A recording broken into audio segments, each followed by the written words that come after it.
नमस्कार स्टूडेंट्स, आज के एक और नए वीडियो पर आप सभी छात्राओं का स्वागत है।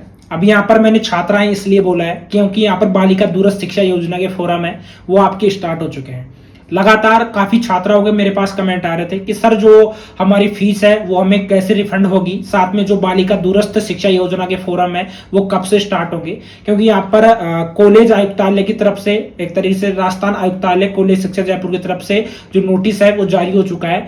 अब आप फोरम है वो कैसे भर पाओगे, इस फोरम को कौन कौन भर पाएगा, उसके बाद में योग्यता क्या रहेगी, उसके बाद में दस्तावेज आपके क्या क्या लगेंगे, संपूर्ण प्रक्रिया है वो आपकी क्या रहने वाली है, पूरी जानकारी इस वीडियो के माध्यम से आप सभी छात्राओं को मैं देने वाला हूं। साथ ही में अगर आप में से कोई भी बॉयज इस वीडियो को देख रहा है तो आप जो आपके घर में जो भी आपकी छोटी बहन है उनको आप ये वीडियो है वो सजेस्ट कर सकते हो।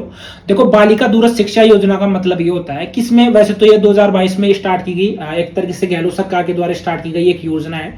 इस योजना के माध्यम से क्या है कि जो छात्राएं या एक तरीके से महिलाएं बोल सकते हैं जो कि दूर रहकर पढ़ाई करती है, डिस्टेंस से पढ़ाई करती है, ओपन यूनिवर्सिटी से पढ़ाई करती है, तो उनको ये स्कॉलरशिप का फायदा है वो मिलता है। इसमें जैसे यूजी की भी छात्राएं शामिल रहती है, पीजी की छात्राएं भी शामिल रहती है, डिप्लोमा वाली छात्राएं भी शामिल रहती है, साथ में जो पीजी डिप्लोमा वाली जो छात्राएं हैं वो भी शामिल रहती है। उसी के साथ में आप सभी छात्राओं को यहाँ पर मैं क्लियर कर दूं, जो ये बालिका दूरस्थ शिक्षा योजना है वो सभी छात्राओं के लिए काफी इंपॉर्टेंट रहती है। लेकिन आपकी जानकारी के लिए क्लियर कर दूं कि जो VMU Vardhman Mahaveer Open University से जो भी छात्राएं अभी फिलहाल लाइब्रेरियन कोर्स वगैरह कर रही है या योगा कोर्स वगैरह कर रही है, डिस्टेंस से करवाई जाती है, क्योंकि ये वहां पर वीएमयू एक तरीके से ओपन यूनिवर्सिटी है, उसके द्वारा डिस्टेंस से करवाया जाता है, तो आप ये फॉर्म भर सकते हो। अब इस फॉर्म की जो डेट है वो आपकी 20 सितंबर से, ठीक है, 20 सितंबर से आपके फॉर्म स्टार्ट हो जाएंगे। एसएसओ आईडी के माध्यम से आपके फॉर्म है वो भरे जाएंगे। उसके लिए मैं पर्टिकुलर वीडियो भी बना दूंगा। अगर आपको नहीं समझ में आता है तो आप खुद से आपका फॉर्म भर लेना। अगर नहीं भर पाते हो तो आप नजदीकी मित्र पर जाकर आप फॉर्म है वो भर पाओगे, ठीक है। उसी के बाद में जो ये बालिका दूरस्थ शिक्षा योजना का फॉर्म है वो सभी छात्राएं, ठीक है, वो भर पाएंगी। अब यहाँ पर ऐसा नहीं है कि कोई रेगुलर स्टूडेंट है, रेगुलर छात्रा है वो इस योजना का फायदा ले पाएगी, ऐसा नहीं है। यहाँ पर जो डिस्टेंस से करती है, वीएमयू से कर रही है या किसी अदर यूनिवर्सिटी से कर रही है, जो कि घर बैठ के करते हैं, ठीक है, एक तरीके से प्राइवेट बोल सकते हो, ओपन यूनिवर्सिटी से बोल सकते हो, तो वो छात्रा यहाँ पर इस योजना का फायदा है वो उठा सकती है। अब आपकी जानकारी के लिए क्लियर कर दूं कि इसमें 36,300 लाभार्थियों की संख्या रखी गई है। जैसे कि लास्ट ईयर 36,300 लाभार्थियों की संख्या रहती है। साथ में इसमें डिवाइडेड रहता है, ठीक है, कैटेगरी वाइज डिवाइडेड रहता है। जैसे मैं आपको क्लियर करूं तो स्नातक में आपकी 16,000 सीटें रहती है, ठीक है। उसके बाद में पीजी में आपकी 5300 आपकी सीटें रहती है। डिप्लोमा में आपकी 10,000 सीटें रहती है। सीटों का मतलब यह है कि 10,000 छात्र है वो इस योजना के लिए फॉर्म भर पाते हैं।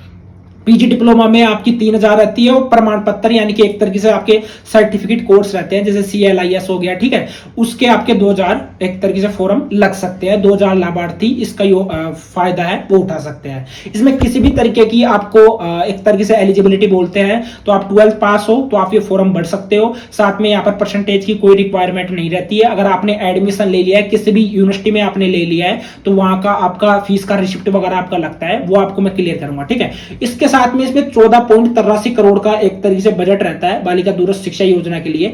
उसी के साथ में यहां पर मैं आपको क्लियर कर दूं कि जैसे योग्यता है, योग्यता बिल्कुल महिलाएं इससे फॉर्म को भर सकती है। योग्यता मैंने क्लियर कर दिया, 12th पास फॉर्म को महिलाएं भर सकती है जो ग्रेजुएशन वगैरह कर रही है या एक तरीके से पोस्ट ग्रेजुएशन कर रही हो या साथ में डिप्लोमा कोर्सेज कर रही हो या एक तरीके से जो सर्टिफिकेट कोर्स है वो कर रही हो, पीजी डिप्लोमा वगैरह कर रही हो, वो छात्राएं इस योजना का फायदा उठा सकती है। अब आपके डॉक्यूमेंट्स क्या क्या लगते हैं, सबसे पहले एसएसओ पोर्टल पर ऑनलाइन आवेदन आपके भरे जाएंगे, ठीक है, वो आपकी 20 तारीख से भरे जाएंगे, तब तक आपको वेट करना है।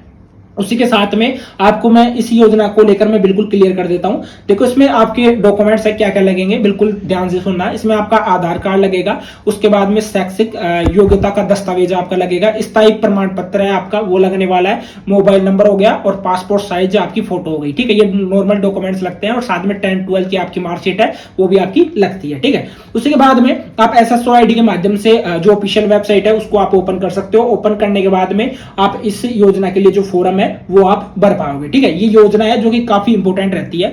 उसी के साथ में इसमें क्या रहेगा, इसमें जैसे आप फॉर्म वगैरह भर दोगे, फॉर्म वगैरह भरने के बाद में आपका जो अकाउंट है, जैसे आपका जो भी मेन अकाउंट है, क्योंकि वहां पर आपके बैंक अकाउंट की डिटेल्स है वो भी आपके लगेगी, तो उसके अकाउंट में आपका जो पैसा है वो आपका आ जाएगा। जैसे लाइब्रेरियन में बात करें, जैसे DLIS कोर्स हो गया, तो DLIS के आपकी 4100 से 4200 आपके पैसे हैं, तो वो आपका डायरेक्ट आपके अकाउंट में आ जाएगा। वहां पर अगर आपने SLM सॉफ्ट कॉपी की जगह हार्ड कॉपी वगैरह सेलेक्ट नहीं किया, यानी कि अगर आपको बुक्स वगैरह नहीं मंगवानी है तो आपको पूरा पैसा आपके अकाउंट में मिल जाएगा, ठीक है। उसके बाद में जैसे BLIS की बात करें, BLIP की बात करें, तो उसके 9000 फीस है, तो वो फीस भी आपके डायरेक्ट आपके अकाउंट में आ जाएगी। तो ये एक प्रोसेस रहता है इस बालिका दूरस्थ शिक्षा योजना को लेकर, ठीक है। इसके बारे में मैंने बिल्कुल आप सभी छात्राओं को क्लियर कर दिया है। बाकी आपका कोई डाउट रहता है तो आप मुझे कमेंट बॉक्स में कमेंट करके पूछ सकती हो। बाकी इस योजना में इतना कुछ खास नहीं है, जो कि मैंने आपको बताया। SSO ID के माध्यम से जो ये योजना है, इसके फॉर्म है वो आपके भरे जाएंगे।